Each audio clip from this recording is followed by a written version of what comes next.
Oke, halo Sobat Waras, apa kabar semuanya? Jumpa lagi ya dengan Pavel 88 Channel.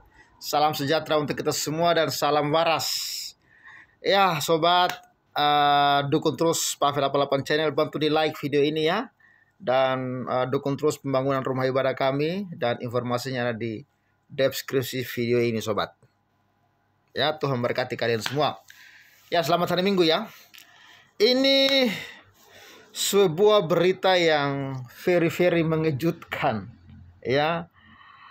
Sebenarnya saya sudah bosan ya untuk mengomentari hal-hal seperti ini, tapi rupa-rupanya ya saya harus kembali lagi memberikan komentar karena ini bukan persoalan yang main-main. Ini persoalan generasi penerus bangsa Indonesia yang selalu dicekoki ya dengan dalil agama, dalil surga.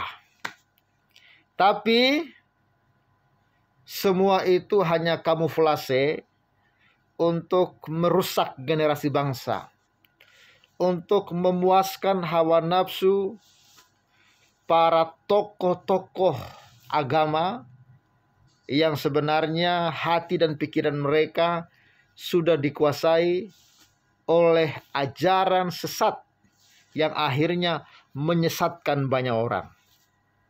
Mau jadi apa generasi bangsa kita kalau tokoh-tokoh agama seperti ini tetap dibiarkan berkeliaran? Makanya saya setuju ya usulan supaya verifikasi para penceramah, baik dari Kristen, Islam, atau dari manapun. Sehingga para penceramah-penceramah yang tidak jelas, ya, yang menjadikan agama sebagai kedok, supaya mereka memuaskan hawa nafsu mereka, itu dicekal, baik di dunia pendidikan maupun di dunia dakwah.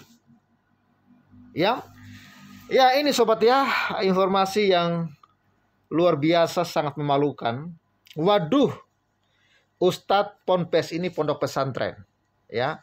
Ustadz pondok pesantren ini lakukan pencabulan berkedok doktrin surgawi. Coba Anda berpikir dengan waras.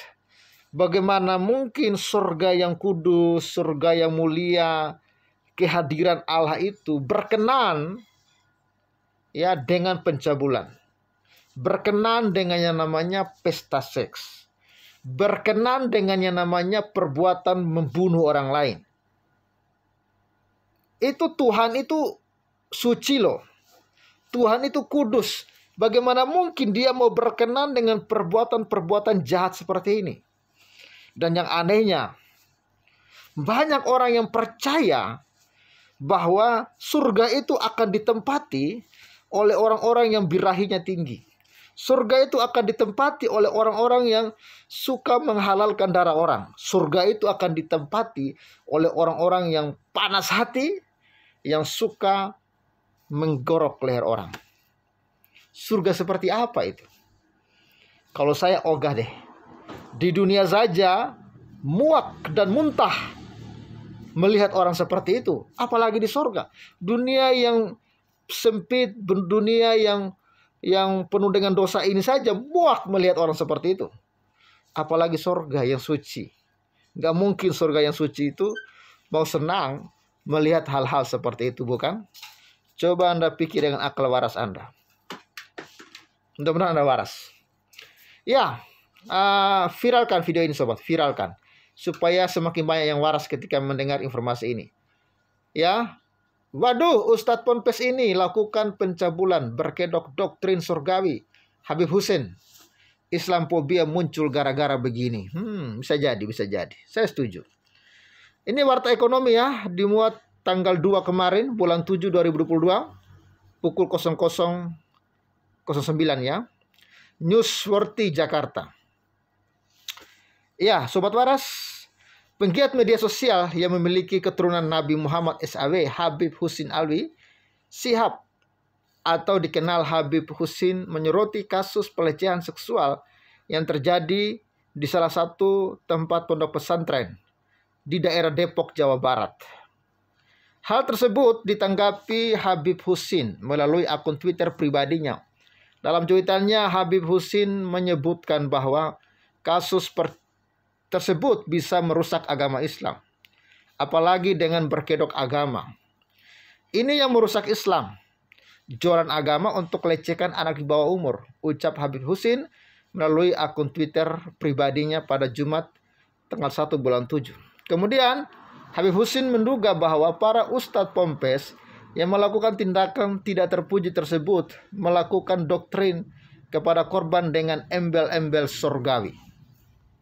Saya duga ustadz-ustadz cabul ini melakukan doktrin-doktrin surgawi supaya korban mau dicabuli. Islamfobia muncul gara-gara begini, ungkap Habib Husin. Ya, makanya kawan-kawan, beda ya dengan surga. Kita sebagai orang Kristen, surga yang tempat kehadiran Allah dan di sana tidak boleh ada satupun dosa. Makanya kita orang Kristen itu bisa layak masuk surga karena dosa kita dibasuh, disucikan oleh darah Kristus. Karena apa? Tidak ada manusia yang tidak berdosa. Dan dosa pasti bawa orang kepada kebinasaan. Tapi Yesus mengasihi kita, Allah mengasihi kita. Anaknya yang tunggal dikirim, diutus menjadi serupa dengan kita dan mati untuk menggantikan dosa-dosa kita, sehingga dosa kita ditimpakan kepada Kristus. Kita menjadi suci dan Kristus mati untuk dosa kita, yang membuat kita layak ke surga yang suci, yang kudus bersama Allah, karena Kristus telah menyucikan kita. Itu syukurnya. Dan surga yang ditawarkan oleh Yesus Kristus bukanlah surga yang penuh dengan hawa nafsu, pesta seks. Bukanlah surga di sana tempat orang-orang yang suka menggorok leher orang. No. Di sana adalah tempat orang-orang yang rindu bersekutu dengan Tuhan. Karena kepuasan, tidak ada kepuasan selain berjumpa dengan Tuhan di sorga. Ya, dunia ini tidak akan pernah bisa memberikan kepuasan. Pesta seks tidak bisa memberikan orang kepuasan. Gak bisa. Ya, tapi itulah bertatap muka, menyembah, memuliakan Tuhan. Itulah yang akan memberikan kita kepuasan di sorga. Ya, makanya kita bersyukur. Bersyukur ya punya Kristus. Sebelumnya kita lanjut ya. Hal yang ditanggapi oleh Habib Husin tersebut seraya dengan judul pemberitaan yang juga ditulisnya dalam cuitan akun Twitter Habib Husin. Diduga cabuli belasan santriwati 4 ustadz Pompes di Depok dipolisikan. Tertulis judul berita yang disertakan Habib Husin. Diketahui perkara pelecehan seksual terhadap tersebut lantaran adanya kasus 3 orang santriwati berusia 8-11 tahun menjadi korban pencabulan ustadz sebuah pondok pesantren di Depok, Jawa Barat. Inilah ya, kejadian seperti ini tidak dikomentari oleh Majelis Ulama Indonesia. Entahlah kenapa mereka diam. Ya, ini ya dikomentari oleh netizen.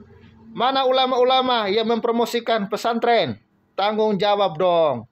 Bukan ya mainkan jaminan-jaminannya kalau dalam ceramah. Sekarang terjadi di mana-mana. Ya, pesantren. Ya, melahap dan nikmat para santri dan santriwatinya. Diam saja. Mana suara nyamu lagi ya? Itulah. Biadab. Wow, mantap. 65 kasus 2022 dengan ratusan korban santriwati oleh ustadz dan guru ngaji cabul di Ponpes. MUI kemana ya? Nggak dengar tuh. Nggak komentar. Ya, kalau MUI mah mana komentar begitu, diam aja. Nah, ini membuka kedok sendiri. Ternyata ustadz-ustadz itu hanya julukan ciptaan sendiri alias abal-abal.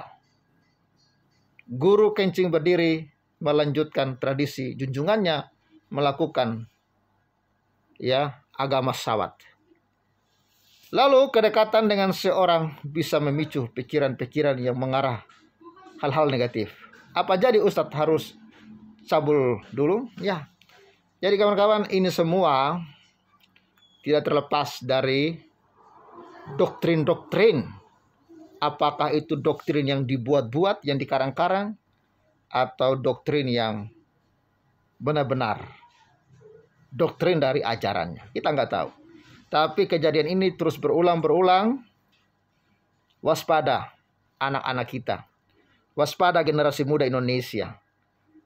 Kalau ini tidak cepat dibereskan, maka kita akan menciptakan generasi-generasi cabul. Korban cabul, dan otomatis ke depan mereka juga akan mencari korban lain. Dan rusaklah negara kita. Tetapi ada jalan keluar. Anda yang letih lesu, Anda yang berbeban berat, Anda yang mengalami pergumulan, Yesus mengatakan, marilah kepadaku. Semua yang letih lesu, semua yang berbeban berat, aku akan memberikan kelegaan kepadamu. Haleluya. Hanya Yesus yang bisa memulihkan hati yang patah. Hanya Yesus yang bisa memulihkan luka-luka batin. Masa lalumu diselesaikan oleh Yesus. Percayalah kepadanya supaya engkau dipulihkan. Salam waras. Selamat hari Minggu dan salam.